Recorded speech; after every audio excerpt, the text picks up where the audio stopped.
20 minutos sobre las 10 de la noche, Miguel Ángel Rodríguez, muy buenas noches. Buenas noches. ¿Cuánto te queda para los 400? Pues, todavía un trecho largo, pero no tengo prisa. No tienes prisa por llegar. Ernesto Sánchez Pombo, muy buenas noches. Buenas noches, yo quedé impresionado con los 400. Sí, vamos, eso, aparte parece... sin mucha dificultad. Sin dificultades. Sí. No, lo difícil es llegar a los 90. Claro, a partir de los 90 ya todo va sobre ruedas, efectivamente. Adina Dumitru, muy buenas noches. Buenas noches. ¿Cómo estamos? A mí también me queda mucho para los Pero 400. es a la que más le queda a ti de los que estamos presentes, me parece. Yo creo que habría que ir al revés, empezar por los 400 Y ir descumpliendo, ir ir descumpliendo. Hay una película, creo, Sí, de Brad sí. Pitt, que es así, efectivamente. Carlos Aymerich, moi boa noite. Hola, boa Como andamos? noite. Pois eu ben, pasa que son como Punset, non sei se teño 46 ou 136, pero vamos. Xosé Manuel Pérez Bouza, moi boa noite. Boa noite. Como quedaba a capital das Burgas? Controlada. Controlada. Y está con nosotros también José Manuel Pá, muy buenas noches. Una de las personas de La Voz de Galicia, uno de los periodistas de La Voz de Galicia que está estos días absolutamente volcado en la cobertura de ese suceso que cada minuto es más increíble que el anterior y que ayer nos decía Nacho Mirás cuando conectamos con él que sobre todo hay un sentimiento de perplejidad por parte de todo el mundo, que supongo que es el que atesoráis también aquí en la sección de Galicia, ¿no? Sí, es la perplejidad que tenemos todos. Yo creo que tenemos todos los que estamos haciendo información, los investigadores, yo creo que todo el mundo. Bueno, la ciudad de Santiago es un hervidero hablando de este tema, de mil especulaciones que hay sobre este caso, y creo que estamos ante un crimen horrendo, escalofriante y, bueno, totalmente dramático. Y con muchas derivaciones que vamos a tratar de analizar esta noche. Ese crimen del que teníamos constancia, como saben todos ustedes, el domingo pasado con la aparición del cadáver de la pequeña Asunta Basterra en una pista en el concello de Teo. Desde entonces hasta hoy han pasado muchísimas cosas, como decíamos, que no han hecho más que aumentar la perplejidad de toda la ciudadanía. Hoy estamos en Santiago grabando esa entrevista con Eduardo Punset y efectivamente en Santiago todo el mundo con el que hablas acaba hablando del asunto de la niña asesinada, como decíamos, el pasado domingo. Nos vamos al plato de informativos porque Uxía Rodríguez nos va a contar las últimas noticias, las últimas novedades relacionadas con el caso. Adelante, Uxía. ¿Qué tal? Buenas noches. Pues como decíais, desde que el domingo apareciera el cadáver de la niña de 12 años en Santiago de Compostela, en Galicia y en gran parte de España, no se habla de otra cosa. Los acontecimientos se han ido precipitando desde entonces y cada vez la historia se ha vuelto más rocambolesca. Los padres de Asunta están en estos momentos de nuevo en los calabozos del cuartel de Lonzas, en A Coruña. Ambos imputados por homicidio. Mañana tanto Rosario Porto como Alfonso Basterra pasarán a disposición judicial. Ella declarará ante el juez Vázquez Taín desde las 8 de la mañana. Él lo hará después. Hoy ha vuelto a ser un día de registros después de que ayer los agentes inspeccionasen durante 7 horas y media la casa familiar de Montouto, en Teo, cercana al lugar donde apareció el cuerpo de la niña. Esta mañana fue el turno de los domicilios de Rosario Porto y Alfonso Basterra.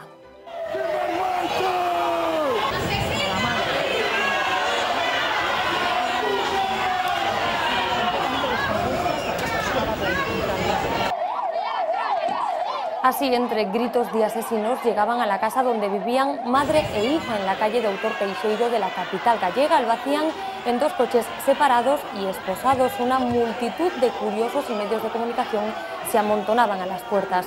3 horas después, los dos salían también entre gritos. Los agentes han sacado cajas y varias bolsas llenas de papeles. La misma escena se repitió unos minutos después cuando se dirigieron a la casa del padre, que está a unos 25 metros de distancia.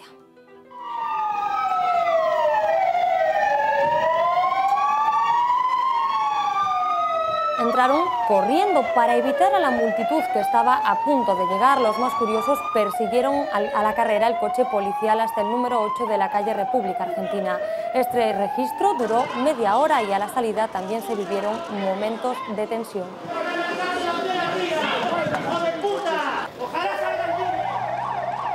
La imagen que hoy hemos visto de la madre dista mucho de la que veíamos ayer mientras registraban el chalet de Teo. Una imagen que llamó mucho la atención. Se podía ver a Rosario charlando animadamente, sonriendo y fumando junto a los investigadores. Su vestuario tampoco pasaba desapercibido. Llevaba puesto un abrigo de piel que cogió en la propia casa.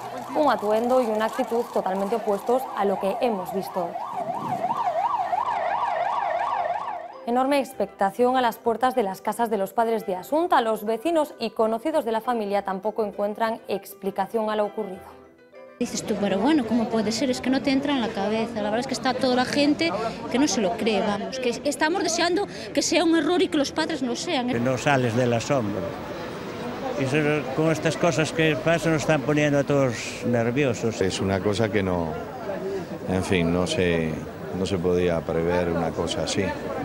Y más por el nivel, por todo. Hay muchas preguntas abiertas en este crimen que ha dejado perplejo a propios y extraños, demasiados porqués, muy pocas respuestas y muchas hipótesis abiertas. Mientras la Guardia Civil apuntaba hoy también a la muerte de los abuelos de la niña, el juzgado asegura que por ahora no se está investigando ningún otro fallecimiento. Los padres de Rosario Porto murieron con unos meses de diferencia, de manera repentina y en su domicilio. Ambos fueron incinerados y estaban muy unidos a la niña. El móvil económico parecía en estas últimas horas el kit de la cuestión, aunque el análisis del testamento acaba de descartar que Asunta fuera la heredera universal del importante patrimonio de sus abuelos. Parece que sí recibió en cambio algunos bienes en vida. Esta misma mañana una mujer que dijo ser familiar apuntaba a esa misma hipótesis. Su padre murió de un día para otro, estaba bien, apareció muerto. ¿Quién lo mató? Ella. ¿Es que crees antes también? ¿De la familia? ¿Qué? ¿Qué es de la familia? Soy de la familia. ¿Y usted asegura que mató a sus padres? Seguro no, pero de la manera que murieron sí, al ver esto. A ver, esta mujer mató a su hija, ¿no? Su padre no se levantó de la cama, fue para la cama y no se levantó. Y estaba bien, yo anduve el día anterior con él, ¿vale? Y estaba bien. Y no se levantó de la cama, apareció muerto. ¿Por qué? ¿Y por qué cree usted que lo hizo? ¿Qué? ¿Por qué cree usted que lo hizo? Por la herencia. Por la herencia. El domingo, cuando apareció el cuerpo de la niña en una pista forestal del Ayuntamiento de Teo, nada hacía presagiar todo lo que pasaría después. Eran las 2:20 de la madrugada cuando una pareja descubrió el cadáver. El lunes comenzaron a surgir las primeras sospechas que se confirmaron el martes. Después de que incineraran el cadáver de Asunta, Rosario Porto fue detenida. La siguiente sorpresa llegó 24 horas después. El padre también fue arrestado, igual que la madre, imputado por homicidio. Hoy se ha confirmado además que a la niña se le suministró una fuerte dosis de sedantes y que murió asfixiada. Desde el primer momento, las fuerzas del orden miraron hacia Rosario Porto por las contradicciones en la declaración que hizo cuando denunció la desaparición de su hija. Más tarde, la investigación ha ido revelando varios elementos clave. La finca familiar de Teo.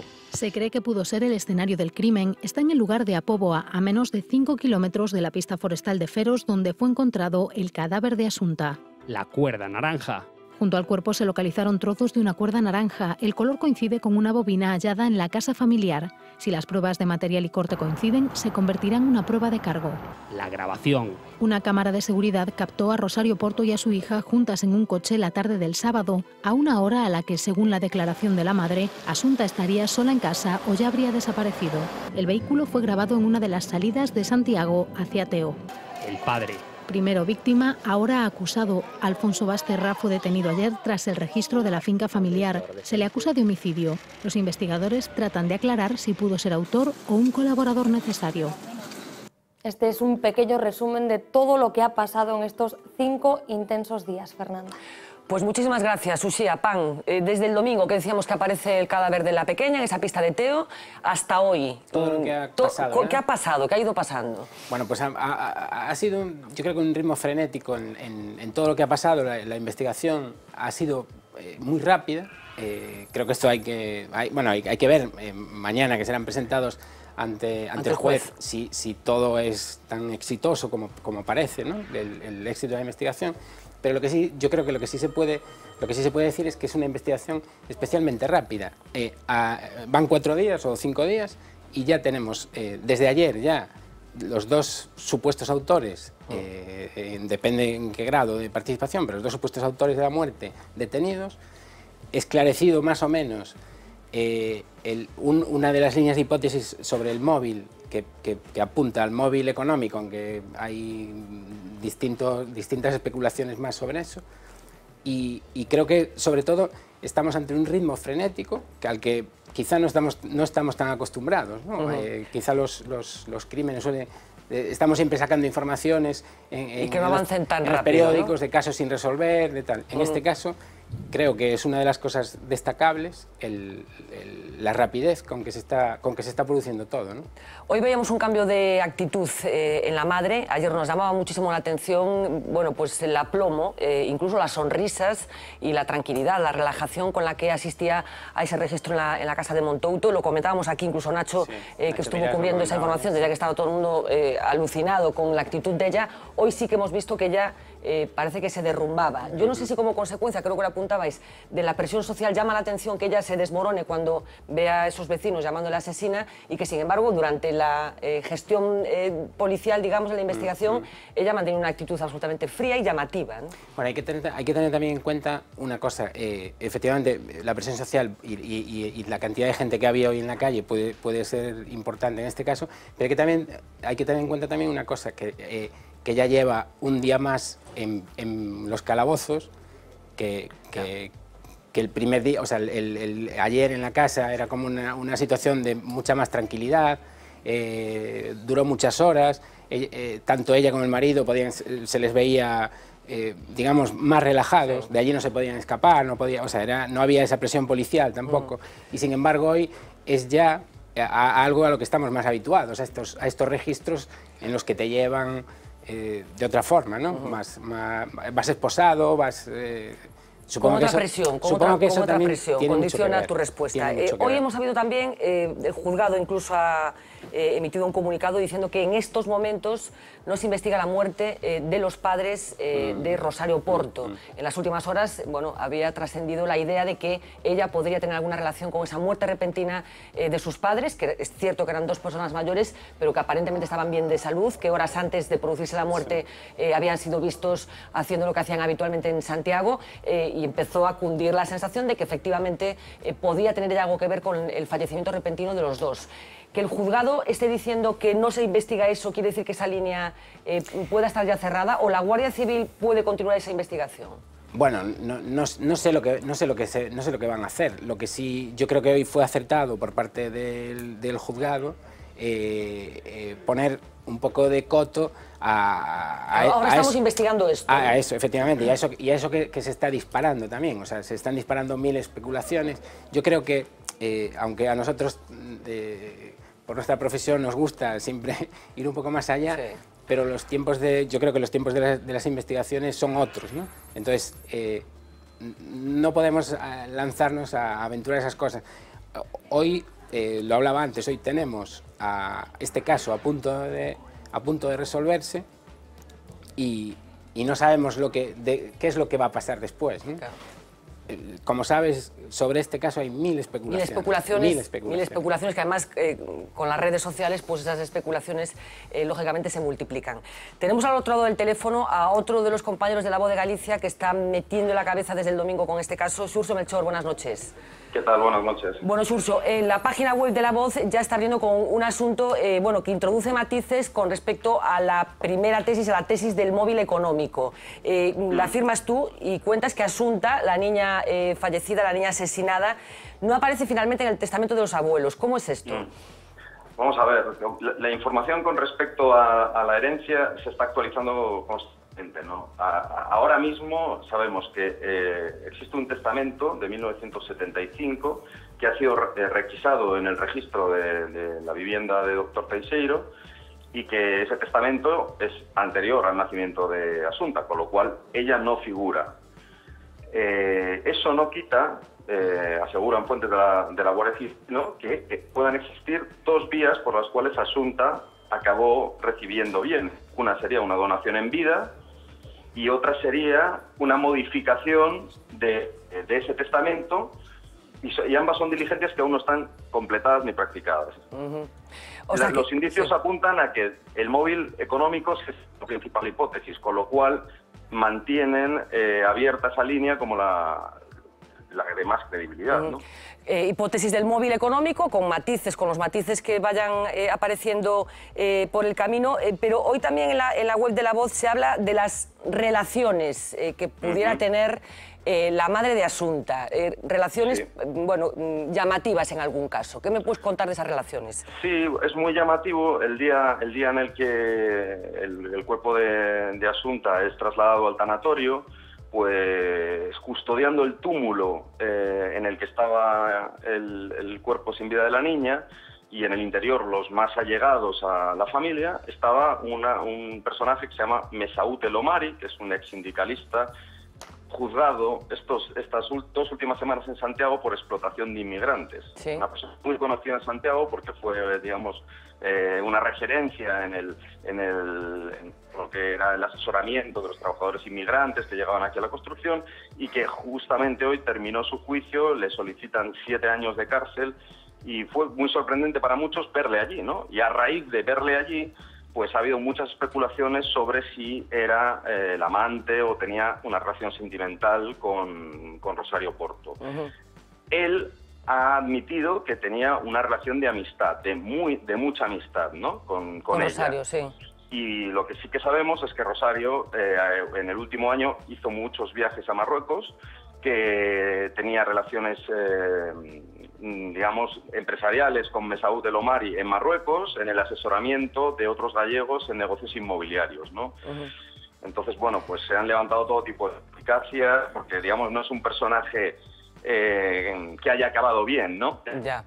Nos ha llamado mucho la atención el cambio de actitud de las masas, sí. Entiéndaseme bien. Es el lunes en el tanatorio, bueno, esa protesta ruidosa de los amigos y de los familiares contra los periodistas que estaban cubriendo ese acto de despedida de la niña, y hoy mucha gente increpando ya directamente a la pareja, coincidiendo con ese registro domiciliario.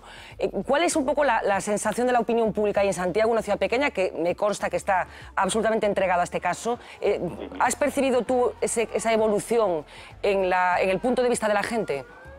Es que hay una conmoción tan grande que, digamos, está todo el mundo en estado de shock. El primer día, durante la incineración de Asunta, la propia portavoz de la familia estaba hablando en directo sobre lo mal que lo estaba pasando a la familia mientras Rosario Porto era detenida. Estaba siendo detenida, claro. Todo el mundo quedó estupefacto, ¿no? Después, el padre también es detenido, después de que efectivamente en el funeral todo el mundo le mostrase su apoyo, todo el mundo increpase a los medios de comunicación, que estas cosas que dicen de nosotros, carroñeros y tal. Y de repente el padre también es detenido. Hoy, efectivamente, ya nadie hablaba de los medios de comunicación, y todo el mundo pues les llamaba asesinos, es lo más lindo que se escuchó esta mañana allí.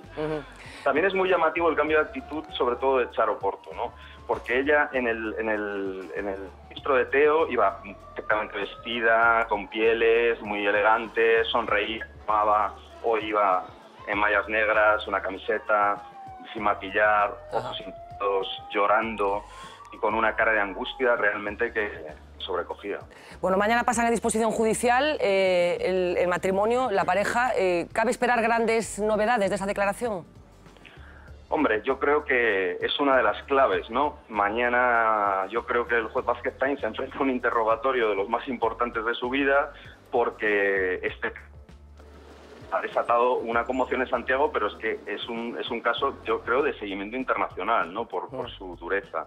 Y, hombre, yo creo que lo lógico es que mañana estas 2 personas ingresen en prisión, y de la habilidad de ese interrogatorio dependerá si ellos aportan algún dato que valga para la investigación o no.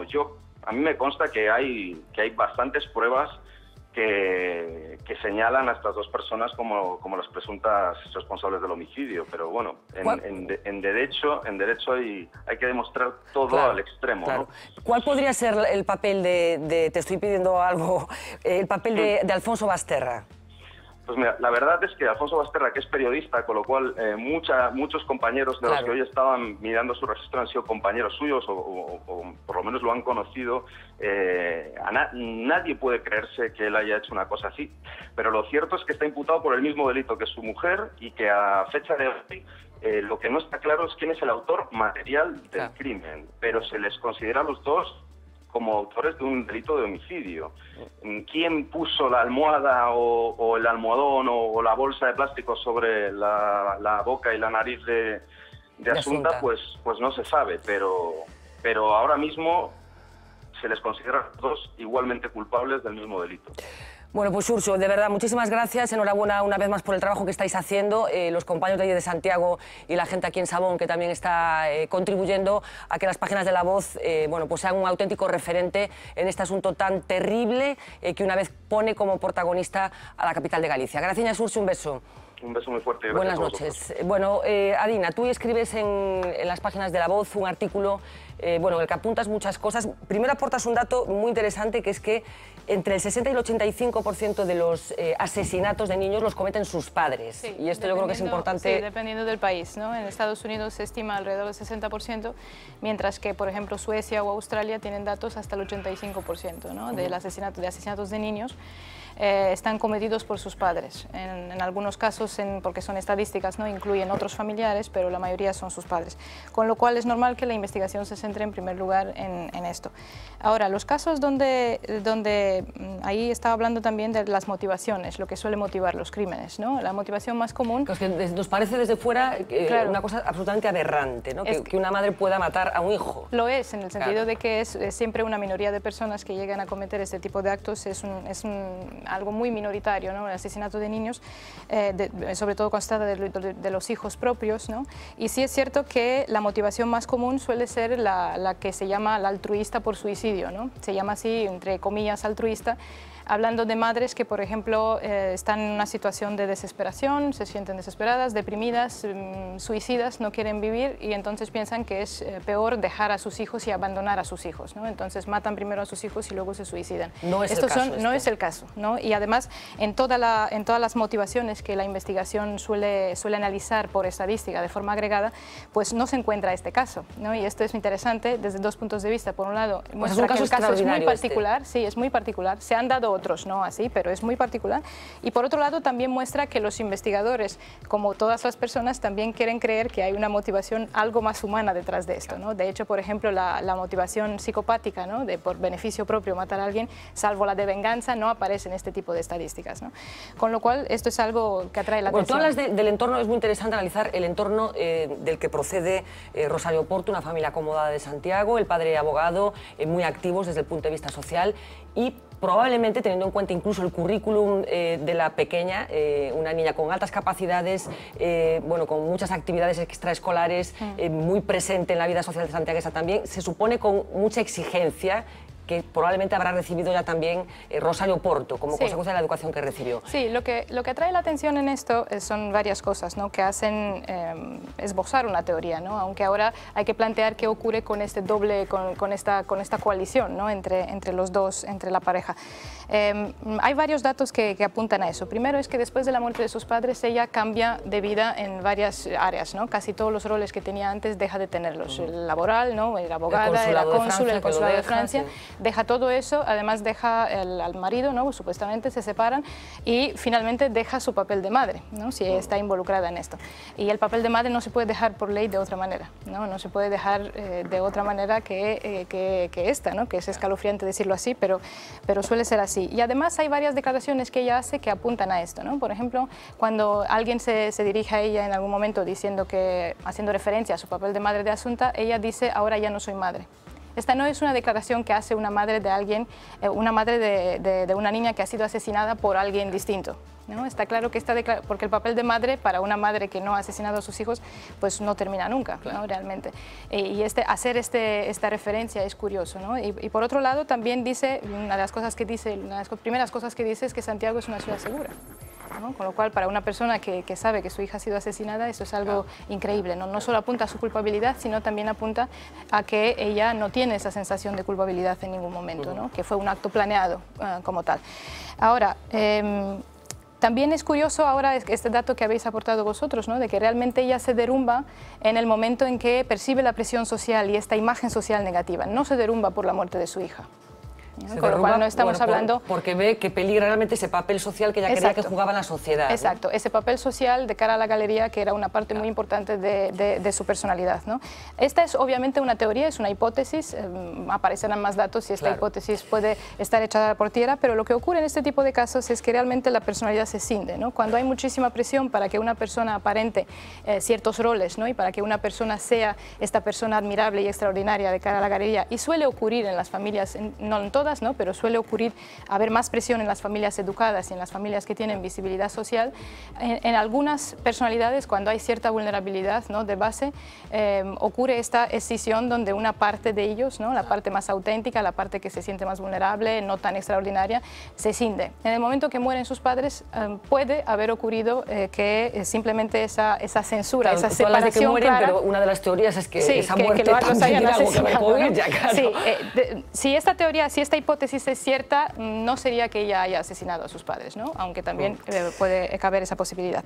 Pero sí, no sería eso, ¿no? Sino que simplemente esa muerte desata, y se han visto más casos, no necesariamente en esto, pero se ha visto más casos donde, por ejemplo, las otras personas que después desarrollan diferentes tipos de trastornos antisociales o narcisistas o psicopatía, de hecho, porque aparece esa psicopatía que antes estaba compensada por la cuestión de que la muerte de una persona cercana o la muerte de los padres desata un proceso interno donde esa separación, se produce, esa censura, ¿no?, se rompe, ¿no? Se rompe. Y ya no hablábamos se puede mantener. de cómo ha evolucionado, lo comentábamos con Xurxo Melchor, cómo ha evolucionado la opinión pública o la ciudadanía que ha ido siguiendo este caso desde el principio. Hablamos de esas escenas que se producían el pasado lunes en el tanatorio durante el acto de incineración de Asunta. Vamos a ver esos momentos de tensión en los que los periodistas que estaban cubriendo ese momento fueron duramente increpados por las personas que allí estaban. Incluso hubo un cámara, en este caso de la agencia Atlas, que fue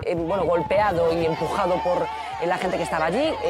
Gritos, por supuesto, como los que recordaba Xurxo, de carroñeros. Bueno, este tipo de escenas que a veces es habitual cuando se producen acontecimientos de este estilo. Entonces parecía que había un consenso en hablar del buen carácter de la madre de Asunta, e incluso la persona que inicialmente ejerció como portavoz de la familia, la periodista Teresa Navaza, incluso después de renunciar a esa portavocía, seguía insistiendo en el buen carácter de Rosario Porto. Esto sucedía el lunes, pocas horas después, hoy, lo veíamos al principio del programa de hoy, Rosario Porto era recibida por sus conciudadanos de esta forma.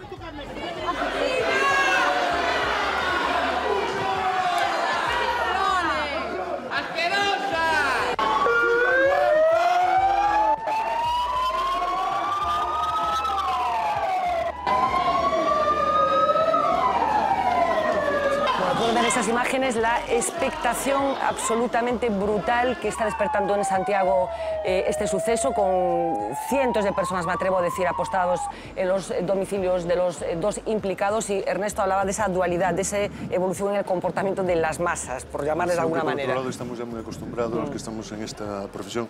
Lo que ocurre es que las masas son siempre muy fáciles de manipular, ¿no? En el momento que hay una persona que grita carroñero, por ejemplo, el martes o en el funeral, inmediatamente siempre hay los 4 o 5 valientes que se suman a eso. Y hoy, al llegar la acusada a su domicilio, con que haya una persona que diga asesina, inmediatamente todos se suman. Pero no deja de ser curioso en este caso, y yo estando interesadísimo en conocer el móvil, que me parece que tiene que ser un móvil rarísimo, ¿no?, con los datos que ahora mismo tenemos sobre la mano, sobre la mesa, ¿no? No, te decía, Fernanda, que no deja de ser curioso en este caso que todos coinciden en el extraordinario comportamiento que los padres tenían con la niña y en lo bien que la trataban, en lo bien que la cuidaban, y que casi todo el mundo, desde la portavoz hasta los vecinos, es que no nos lo queremos, es que esto es... Porque cuando hay otros casos, como alguno como por ejemplo que había explicado Dina, bueno, pues ya siempre, sobre todo si hay separaciones difíciles por el medio, ¿no?, siempre los vecinos o la familia dicen, bueno, es que las cosas no iban bien, ya se veía que la madre no se iba bien con la niña. Pero es que aquí prácticamente coincide todo el mundo en establecer un escenario que nos ha sorprendido a todos, ¿no? Y eso lleva un poco, perdona que termino, eso lleva un poco a que el otro día, cuando todavía no se sabía, a mí me hacía mucha gracia una señora que hacía unas declaraciones que decía, la madre, ya estaba la madre en la cárcel, ¿no? O sea, estaba detenida. Decía, la madre no sé cómo es, pero el padre es maravilloso. Y tal. Bueno, esa señora habrá que preguntarle... Bueno, el padre tampoco es muy probablemente tampoco pero... no sea tan maravilloso, ¿no? Entonces, quiero decir que la gente se deja llevar mucho por esa primera... Es el primer impulso. Bueno, Pan, me consta que tenéis muchísimo trabajo, como siempre, a estas horas. Yo no sé si nos quieres aportar alguna cosa más, si nos puedes adelantar. No pido que revientemos en una exclusiva algunas de las cosas que mañana vamos a poder leer en las páginas de La Voz. No, lo que sí, bueno, un poco la actualidad, como decía mi compañero Xurxo, está cada momento dándonos algo nuevo sobre este tema.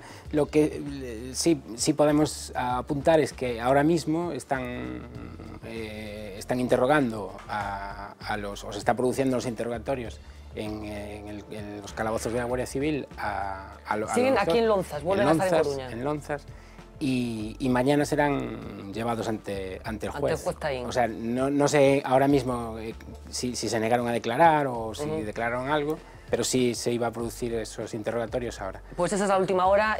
Pan, te dejamos que sigas trabajando para que mañana podamos otra vez pues leer todos los detalles que desde que se produjo la muerte de Asunta estáis ofreciendo en las páginas de La Voz y en lavoz.es, que me consta que se está convirtiendo en un auténtico referente en la cobertura de este suceso. Gracias. Nos vamos a conectar con Marina porque vamos a seguir hablando de este asunto. Hay un elemento que también está aportando información y que mucha gente está interpretando de una forma muy concreta, que es ese blog que Asunta Basterra escribía, en el que iba contando determinadas cosas que aparentemente parecían fantasías, pero que al hilo de los acontecimientos están siendo interpretadas de una forma muy distinta. Cuéntanos, Marina. Pues Fernanda, que Asunta inició el blog en julio del 2012, el mismo mes en que su abuelo apareció muerto en su domicilio de Santiago. El título de la publicación es Asunca y la niña lo presenta el espacio como un espacio peculiar, escrito en inglés, y en el que se hablará sobre la caza de fantasmas en 3 parques de Santiago: Alameda, Belvís y Bonaval. Después de esta presentación solo hay una entrada más en la que se puede leer una historia titulada Alameda Park, y esto es lo que escribe Asunta. Contaremos la historia del Parque de la Alameda. Érase una vez una familia feliz, una mujer, un hombre y un hijo. Un día la mujer fue asesinada. El hombre quiso tomar represalias de la persona que mató a su mujer, Ana, pero él también murió, porque intentó tomar represalias, pero el hombre malo mató a John, el marido. Su cuerpo está en el Parque de la Alameda y su espíritu también. Él espera que el espíritu de su mujer venga con él. Cada día él se sienta en los bancos. El cuerpo y el espíritu de su mujer están en el Parque de Belvís. Según la investigación de La Voz de Galicia, la Alameda era el parque preferido de su abuelo, Francisco Porto Mella. Este apareció muerto en su casa el 26 de julio del 2012. 6 meses antes, la abuela de Asunta había muerto también repentinamente en su casa. La encontró Francisco Porto Mella al volver de uno de sus paseos por este parque. Ahora la policía está intentando leer entre líneas para intentar descubrir también alguna pista más sobre el asesinato de la niña. Fernanda. Marina, gracias. Adina, llama muchísimo la atención el blog. Sí. Yo no sé si, claro, lo vemos como lo queremos ver, como consecuencia de lo que pasó, o realmente llama la atención. No, llama la atención, pero podría ser simplemente un intento de entender y de entrar un poco en este mundo que es la muerte a raíz de la muerte de sus abuelos, ¿no? Porque la niña intenta encontrar una explicación y también ver si puede haber fantasmas y todo eso, ¿no? Eso puede ser, no necesariamente, quiero decir que no necesariamente tendremos que ir a pensar de que la niña sabía algo o entendía algo sobre que presuntamente la madre haya matado a sus propios padres, ¿no? También es cierto que muchas veces los niños captan algo, perciben algo que es difícil de expresar en palabras, obviamente nunca lo sabrían poner en palabras, pero captan algo que existe en la familia, ¿no? Por ejemplo, a raíz de lo que sabemos ahora, pues estos instintos asesinos que existían en su familia, ¿no? Obviamente es posible que la niña los captase, y esto estamos hablando de fenómenos inconscientes, no estamos hablando de que viese algo en los padres, pero siempre hay un miembro de la familia, normalmente uno de los hijos, que puede captar y canalizar este tipo de cosas a través, por ejemplo, de fantasías. Carlos, dinos aí como estás procesando todo isto.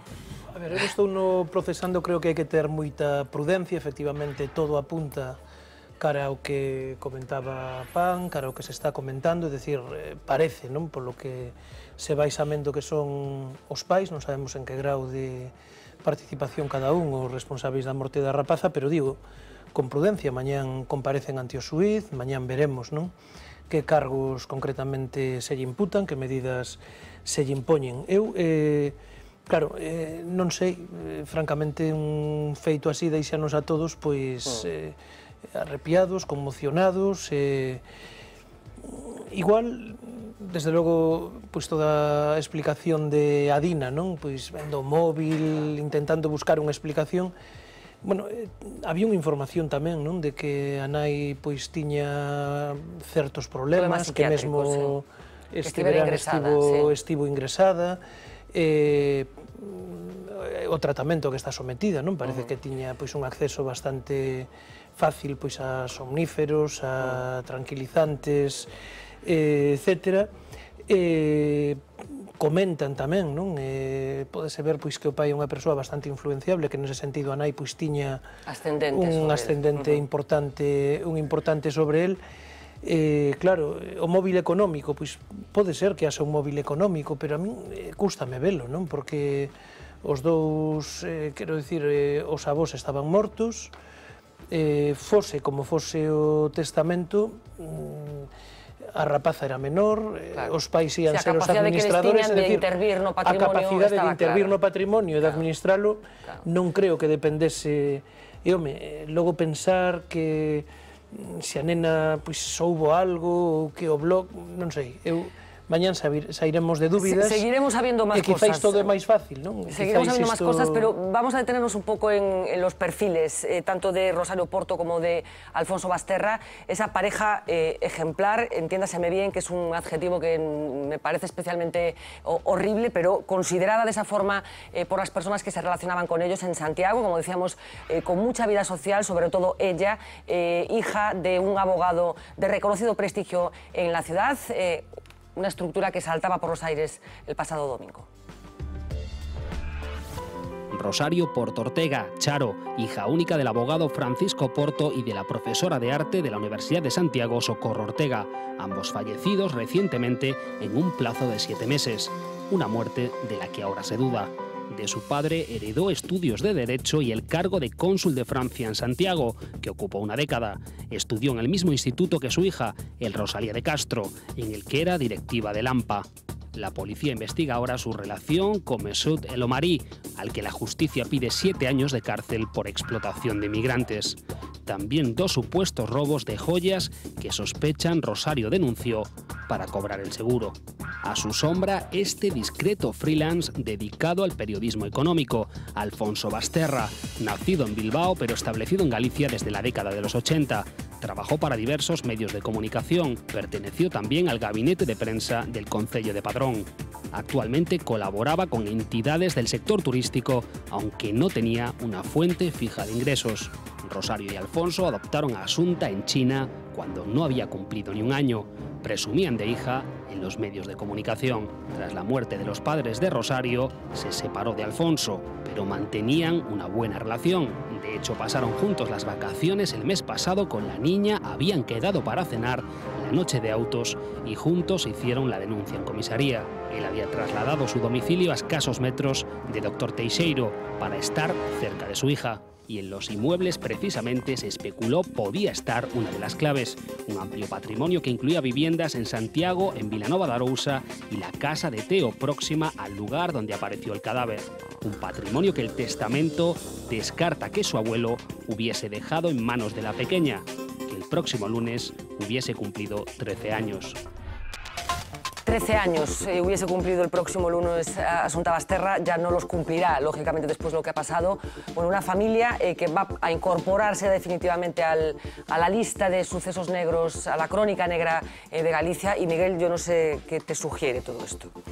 Es difícil, yo le doy vueltas es evidente que esto es espeluznante, al tiempo también es apasionante, ¿no? Porque Pan lo decía muy bien, es decir, la investigación ha sucedido tan rápido y de una manera tan contundente que realmente convierte muy apasionante todo tal. Pero falta por cerrar el móvil, es decir, faltan piezas en el móvil, ¿no? Porque el horror que supone el asesinato en sí de una niña de 12 años, la detención de primero su madre y después también su padre, realmente te lleva a pensar primero en un móvil de un desequilibrio mental, ¿no? Pero si esto no es así y se descarta, aparecen elementos que combinan un posible móvil económico al que le siguen faltando piezas, hay declaraciones contradictorias incluso ya sobre la familia. Antes había casi una coincidencia de que todo el mundo hablaba bien, bueno, hoy ya empiezan a no hablar tan bien, ¿no? Hay gente que se declara incluso familiar, sí, que empieza a sospechar de que por qué murió el padre tan repentinamente, es decir, es es tan delicado. Yo antes decía, acordémonos de Rocío Barinkoff, ¿no? Es decir, sí, bueno, efectivamente, todo esto está sucediendo sí, muy rápido, la investigación supongo que avanza, mañana a lo mejor se esclarece algo más, pero Carlos apelaba antes a la prudencia. Hay que tener mucha prudencia con todo esto, porque faltan piezas, en todo esto faltan piezas. Bueno, pues los que están esperando también noticias son los miembros del gobierno chino, que hasta donde ha llegado este truculento caso. Como saben, Asunta Basterra era una niña de origen chino, adoptada por sus padres cuando todavía no había cumplido un año, y Marina Cabegato nos va a contar exactamente qué es lo que está guardando las autoridades chinas en relación con este asunto. Marina.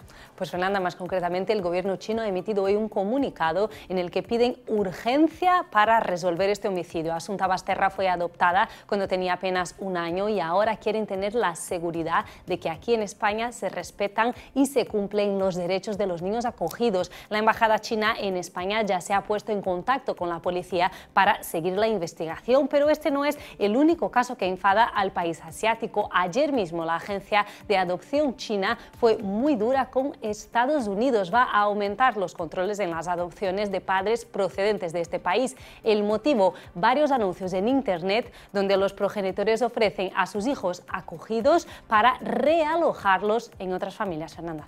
Bueno, pues el gobierno chino, las autoridades chinas preocupadas por lo que está pasando con los niños adoptados en los últimos años. Por cierto, Asunta creo que fue de las primeras niñas de origen asiático que fue adoptada por una familia gallega. Xosé Manuel.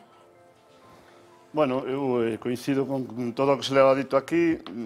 Eu creo que estes típicos casos donde faría falta que non nos deixáramos levar por as emocións, por os sentimentos, que non alimentáramos o morbo e o espectáculo que se xenera en torno a estes casos absolutamente repugnantes, pero é moi complicado, evidentemente. É moi complicado conseguilo e, por o que se ve, pois non se está conseguindo, non?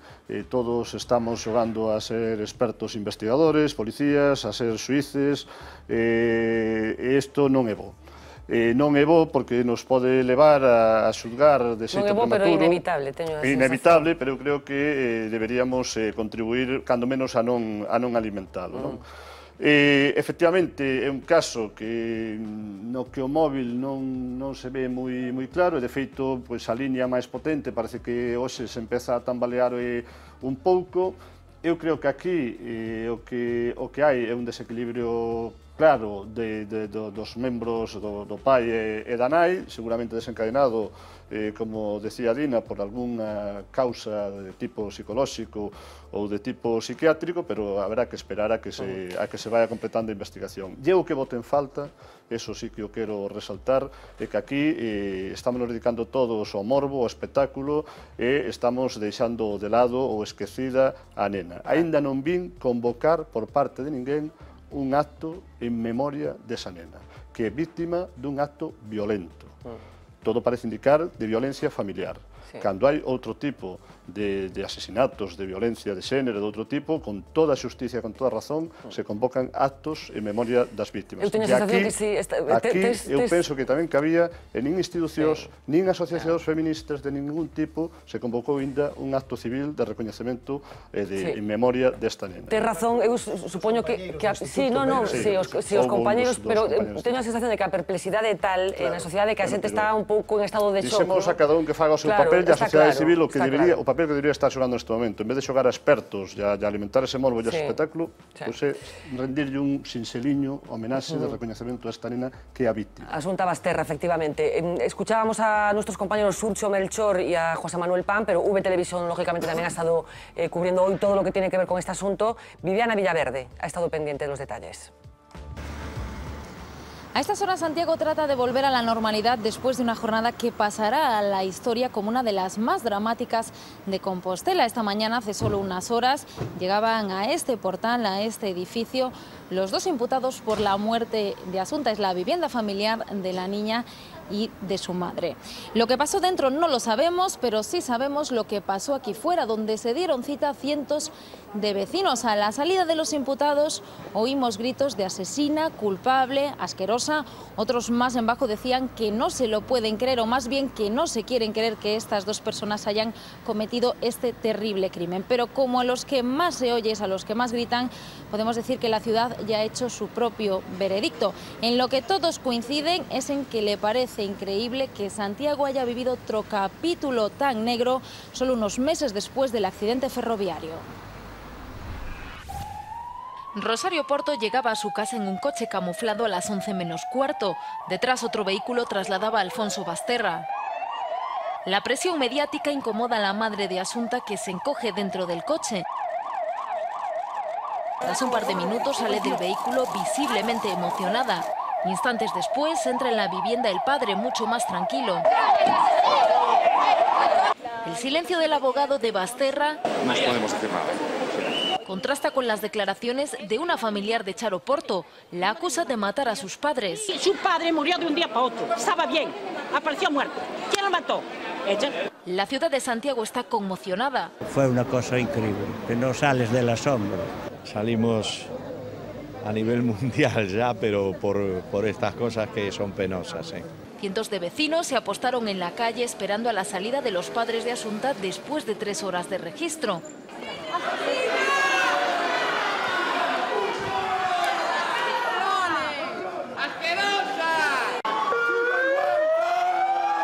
A los pocos instantes comenzaba la inspección de la vivienda de Alfonso Basterra, que está a solo 30 metros de la casa familiar. Vecinos del edificio no se creen lo sucedido. Pero él genial y ningún problema, nunca tuvo con ningún vecino y, o sea, muy impoluto. Estamos deseando que sea un error y que los padres no sean, es lo que comenta la gente, pero creo que la cosa va por muy mal camino. El registro en la casa del padre duró apenas media hora. Los imputados salieron separados en 2 coches que los trasladaron a la comisaría de Lonzas, en A Coruña. Fuentes judiciales niegan que se esté investigando la muerte de los abuelos de Asunta. De hecho, esta tarde se ha hecho público que el testamento no estaba a nombre de la niña, que era uno de los móviles principales. Ahora se investiga si la pareja tenía problemas económicos. Los análisis se centran en la cuerda que se encontró con el cuerpo y en demostrar si los sedantes con los que se durmió la niña antes de matarla coinciden con el tratamiento de la madre para la ansiedad. Bueno, decía una de las vecinas que están deseando los vecinos que todo sea un error. Porque, Adina, ¿qué consecuencias tiene en una sociedad pequeña como es la compostelana un acontecimiento de esta naturaleza? Al margen de la sorpresa que podemos compartir todos, pero ¿de qué forma tambalea algo en el alma colectiva? Claro, lo hace en todas las comunidades, ¿no? En las pequeñas, sin embargo, es menos común, ¿no? Ocurre menos veces y además hay más gente que ha tenido alguna interacción con esta familia, ¿no?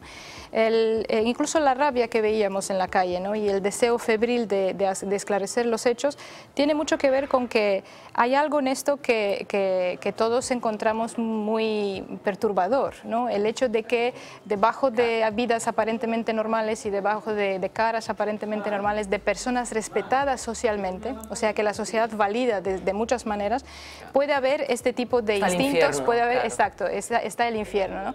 En parte seguramente lo que ocurre es que también en eso, llevándolo un poco al extremo, ¿no? Esto es en extremo en el comportamiento, ¿no? Pero todos reconocemos en esto una parte de nosotros mismos, ¿no? Una parte de la humanidad. Entonces, esto es algo que cuando sale a la luz nos perturba bastante y queremos que vuelva a la oscuridad otra vez y separarlo. De que nosotros también llevemos algo parecido dentro, ¿no? Que todos nosotros llevemos algo de oscuridad dentro, ¿no? Que todos llevamos una sombra. Mañana puede ser un día clave, ¿no? En cierta medida, porque es decir, yo tengo interés o expectativa, digamos, de ver qué madre aparece mañana sentada ante el juez. Si la madre fría que vimos ayer, que es abogada y que sabe perfectamente qué debe o no debe decir cuando está en una situación así, o la madre que hemos visto hoy, absolutamente preocupada, aparentemente derrumbada y dispuesta incluso a derrumbarse delante de un testimonio, ¿no? Por lo tanto, yo creo que mañana puede saberse bastante más, ¿no? Bueno, hay orígenes en la literatura clásica de lo que ha pasado aquí. El mito de Medea es el que está siendo mencionado de forma recurrente en las últimas horas, pero también un caso sobrecogedor que tuvo lugar aquí en España con una madre gallega, Hildegarda, una niña que finalmente fue asesinada por su madre porque la construcción que había hecho se rebeló contra la persona que lo había construido. Vamos a verlo. Si hay algo que todavía puede hacer más terrible la muerte de Asunta Basterra, es el quién sea su autor. Aunque el caso está abierto, todas las hipótesis apuntan a una misma dirección: su familia más directa, sus padres. Un posible desenlace que conmociona casi tanto como la muerte de esta niña de tan solo 12 años. De ser así, un acto incomprensible, porque ¿quién puede hacerle daño a lo más querido? Los psicólogos forenses y la policía ya se han enfrentado, sin embargo, a situaciones similares, con la desaparición irresoluta de Madeleine McCann planeando todavía sobre sus padres desde el 2007.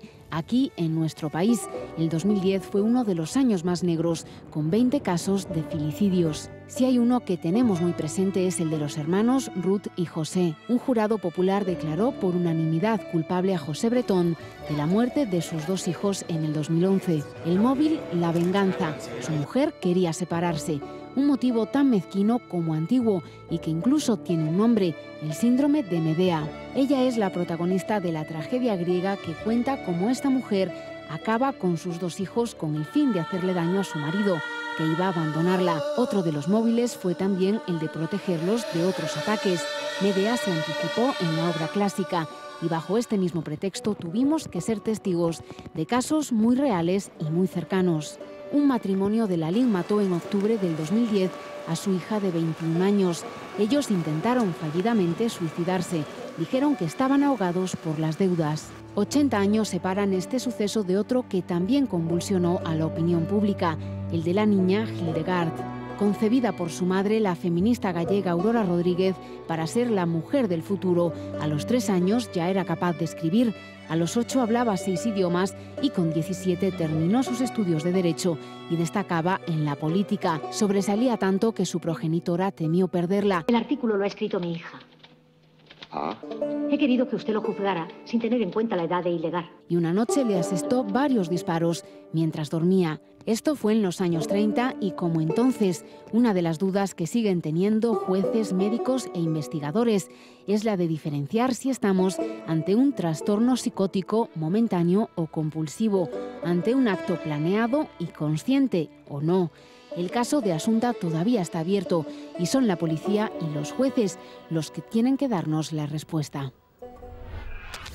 Bueno, es el lado oscuro, oscurísimo, que acompaña también a la condición humana y que, como decía Dina, nos perturba tanto cuando se pone de manifiesto. No vaya a ser que todos y cada uno de nosotros llevemos algo parecido dentro. Hay otro aspecto, Fernanda, aquí, que es que nos perturba también el hecho de que no los reconozcamos, porque queremos pensar que nuestras ideas sobre los demás... Que a los malos se les ve, que nuestras ideas son fiables. Claro, son fiables porque entonces sabemos cómo reaccionar frente a ellos, sabemos cómo defendernos. Y cuando nos damos cuenta que eso falla, y falla en muchos casos, ¿no? Cuando nos damos cuenta que eso falla, en mayor o menor medida falla, claro. No sigue los patrones habituales de un crimen de los padres que matan a una hija o a un hijo, no sigue los patrones habituales. No es primero que no es habitual que haya esta coalición, ¿no? Es decir, entre los dos padres. Estos son los casos dentro de lo que son los asesinatos de niños por parte de madre o por parte de padre, son casos muy poco comunes, ¿no? Es decir, son mucho más minoritarios todavía. Entonces todavía hay que ver quién fue la cabeza pensante también, porque no es solo el autor material, sino también quién tuvo esta idea, ¿no? Y qué papel jugó el otro. Que bueno, vamos a hacer una pequeña pausa, seguiremos pendientes de todas las novedades en relación con este caso, pero vamos a hacer, como decía, un paréntesis muy pequeñito para hablar de otras cosas que pasaron hoy. Por ejemplo, de esa visita del príncipe de Asturias a la planta de Citroën. A la vuelta.